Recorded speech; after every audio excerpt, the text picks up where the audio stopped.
Hello കൂട്ടുകാരെ, മഴത്തോരു മുംബൈ സീരിയലിൻ്റെ ഇനി വരാൻ പോകുന്ന കഥയെ പറ്റിയാണ് കേട്ടോ പറയുന്നത്. അങ്ങനെ സ്റ്റാൻലിയുടെ ഒരു മകൾ കുളത്തൂർ പുഴയിൽ വന്ന് താമസിക്കുന്നുണ്ടെന്ന് റീത്താമ്മ വഴി എല്ലാവരും അറിഞ്ഞു. സ്റ്റാൻലിയെ വളഞ്ഞിട്ട് ആക്രമിക്കാനുള്ള പദ്ധതിയുമായി തയ്യാറാവുകയാണ് റീത്താമ്മയും ആങ്ങളമാരും.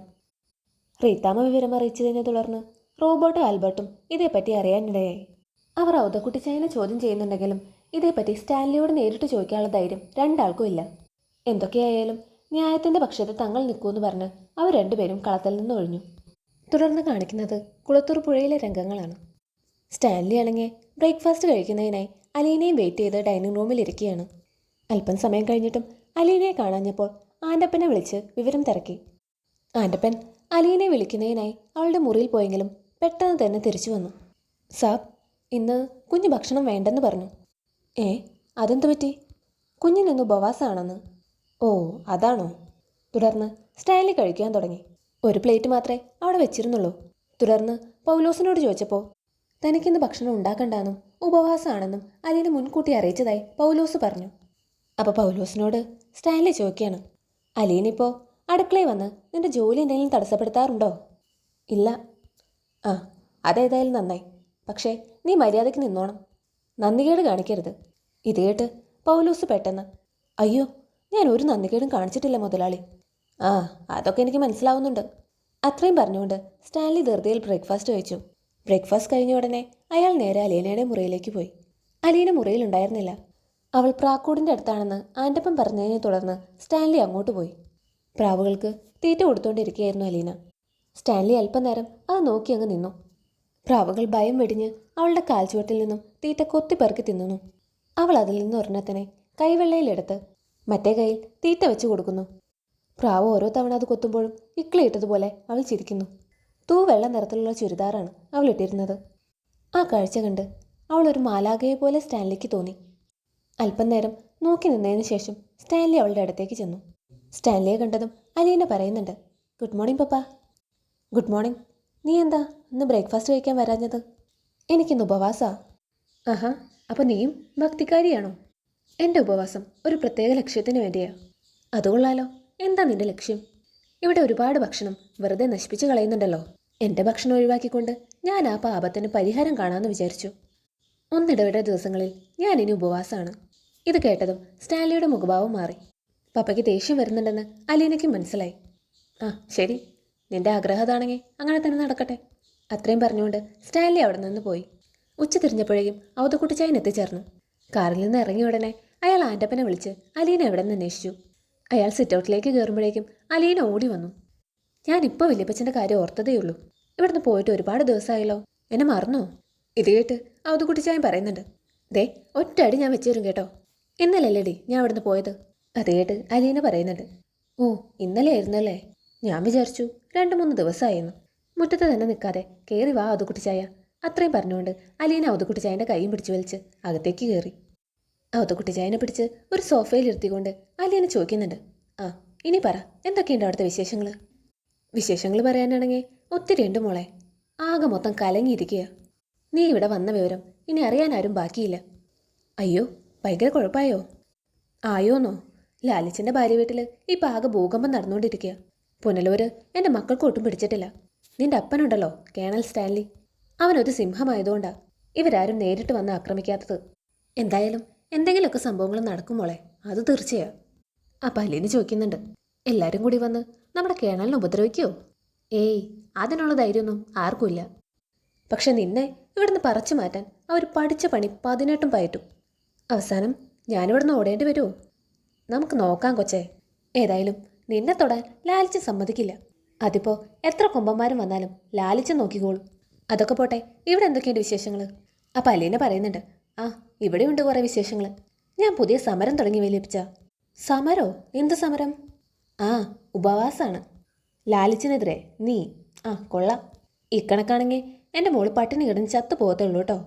അപ്പം അലീന പറയുന്നുണ്ട്, അങ്ങനെ ചാകാനൊന്നും എനിക്ക് മനസ്സില്ല. അതുകൊണ്ട് ഒന്നിടവിട്ട ദിവസങ്ങളിൽ മാത്രമേ ഞാനിപ്പോൾ ഉപവസിക്കുന്നുള്ളൂ. തോക്ക് പിടിച്ച് ശത്രുക്കളോട് യുദ്ധം ചെയ്ത പട്ടാളക്കാരൻ്റെ അടുത്താണോ നിന്റെ ഈ ഉപവാസമൊക്കെ? അവൻ അത് വെറും പുല്ലാണ്. അപ്പോൾ നീ ഇന്ന് ഭക്ഷണമൊന്നും കഴിച്ചില്ല അല്ലേ?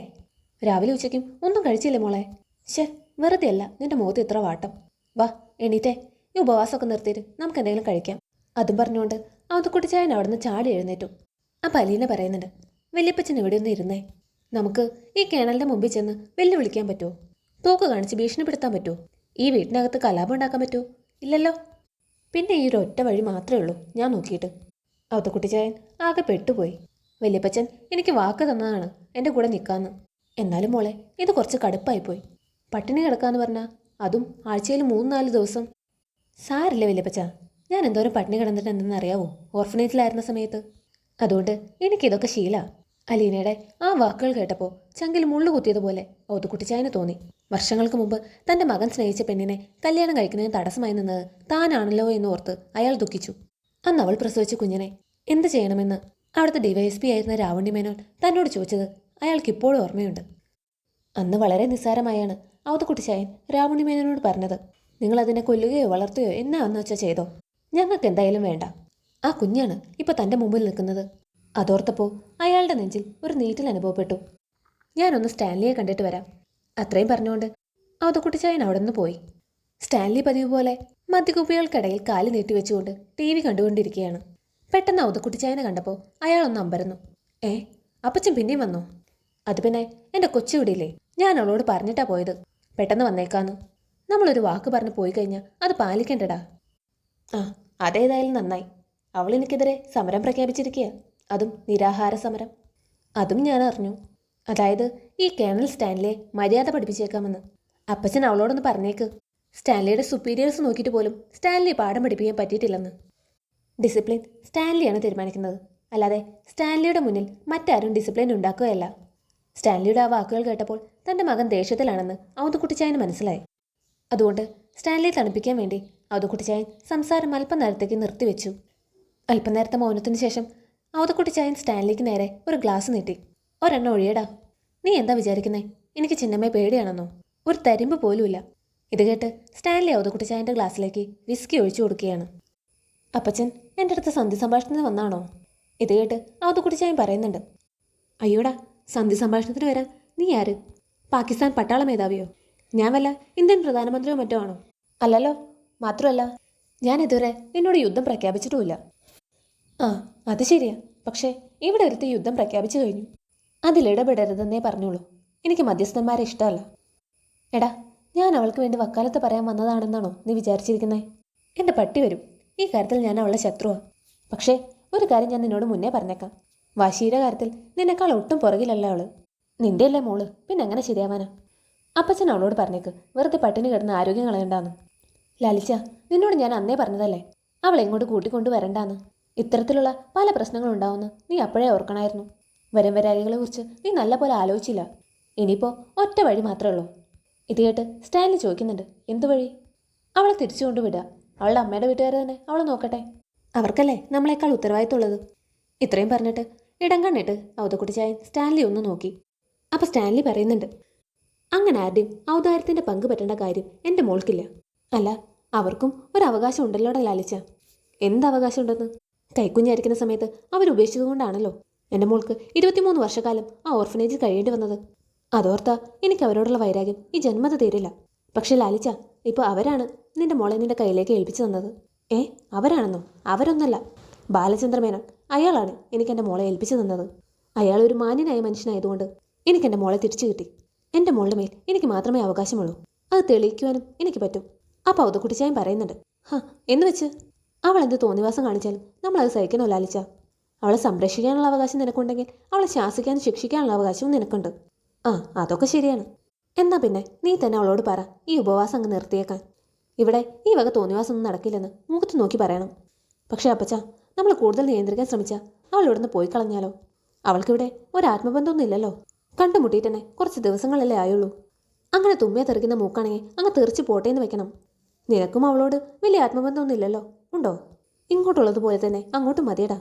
അപ്പച്ച, രണ്ടും തമ്മിൽ കുറച്ച് വ്യത്യാസമുണ്ട്. മക്കൾക്ക് അപ്പനോട് സ്നേഹം ഉണ്ടാവണമെന്നുണ്ടെങ്കിൽ അപ്പൻ മക്കളെ സ്നേഹിക്കണം. മക്കൾ അപ്പനെ സ്നേഹിച്ചില്ലെങ്കിലും അപ്പന് മക്കളോട് സ്നേഹം ഉണ്ടാവും. അപ്പോൾ അവതക്കുട്ടിച്ചായൻ പറയുന്നുണ്ട്, പക്ഷെ ലാലിച്ച, നീ ഇത് വിട്ടുകൊടുക്കരുത്. അങ്ങനെ ഒരു പിടിവാശി അത് കൊള്ളില്ലല്ലോ ആർക്കും, പ്രത്യേകിച്ച് പെൺപിള്ളേർക്ക്. ഇത് കേട്ട് സ്റ്റാൻലി ഒന്നുകൂടി ചോദിക്കുന്നുണ്ട്, അപ്പച്ചൻ വാസ്തവത്തിൽ എന്നെ കാണാൻ തന്നെയാണോ വന്നിരിക്കുന്നത്? അല്ല, ഇന്നലെ ഇവിടുന്ന് പോയതല്ലേ ഉള്ളൂ. ഇന്നിങ്ങോട്ട് വരാൻ പ്രത്യേകിച്ച് എന്നതാ കാര്യം? ചിന്നമ്മയോട് കൂട്ടുകൂടാൻ വേണ്ടിയല്ലേ? പിന്നെ എന്തിനാ അപ്പം ചെയ്യുക അഭിനയം? അപ്പോൾ അവതക്കുട്ടിച്ചായൻ പറയുന്നുണ്ട്, എടാ ഞാൻ ഇങ്ങോട്ട് വന്നത് നിനക്കൊരു പിന്തുണയ്ക്ക് വേണ്ടിയാ. അതറിയാവോ നിനക്ക്? നീ വെറുതെ എഴുതാപ്പുറം വായിക്കലേ ലാളിച്ച. ആഹാ, അത് കൊള്ളാലോ. എനിക്കെന്നാത്തനാ അപ്പച്ചൻ്റെ പിന്തുണ? എടാ ലാലിച്ച, അലീന ഇവിടെ വന്ന കാര്യം ഇനി അറിയാൻ വേറെ ആരും ബാക്കിയില്ല. റീത്താമ്മ എല്ലാവരും വിളിച്ച് പറഞ്ഞിട്ടുണ്ട്. ഇതറിഞ്ഞ് ആൽബർട്ടും റോബർട്ടും എന്നെ തിന്നാൻ വരുവാ. ഞാനാ നിനക്ക് വേണ്ടത്ര വളം വെച്ച് കൊടുത്തേന്നാ അവർ പറയുന്നേ. ഔസേപ്പച്ച അവിടെ ഇല്ലാത്തതുകൊണ്ട് അവൻ്റെ അട്ടഹാസം മാത്രം കേൾക്കേണ്ടി വന്നില്ല. ഇത് കേട്ട് സ്റ്റാൻലി ചോദിക്കുന്നുണ്ട്, എന്തിനാ അവരപ്പച്ചൻ്റെ മേത്ത് കുതിര കയറാൻ വന്നത്? അവരോട് ഇങ്ങോട്ട് വരാൻ പറയാമേലായിരുന്നോ? എന്നോട് ചോദിക്കട്ടെ, ഞാൻ മറുപടി പറയാം. ഞാനത് അവന്മാരോട് പറഞ്ഞു. വീട്ടിലെ അവന്മാർ വലിയ പുലിയായിരിക്കും, പക്ഷേ നിന്റെ അടുത്ത് വന്ന് ചോദിക്കാനുള്ള ധൈര്യമൊന്നും അവന്മാർക്കില്ല. ആ, അതൊക്കെ പോട്ടെ. പക്ഷേ അപ്പച്ചൻ എന്തിനാ വന്നേന്ന് ഇതുവരെ പറഞ്ഞില്ലല്ലോ. അതല്ലയോടെ ഞാൻ പറഞ്ഞത്.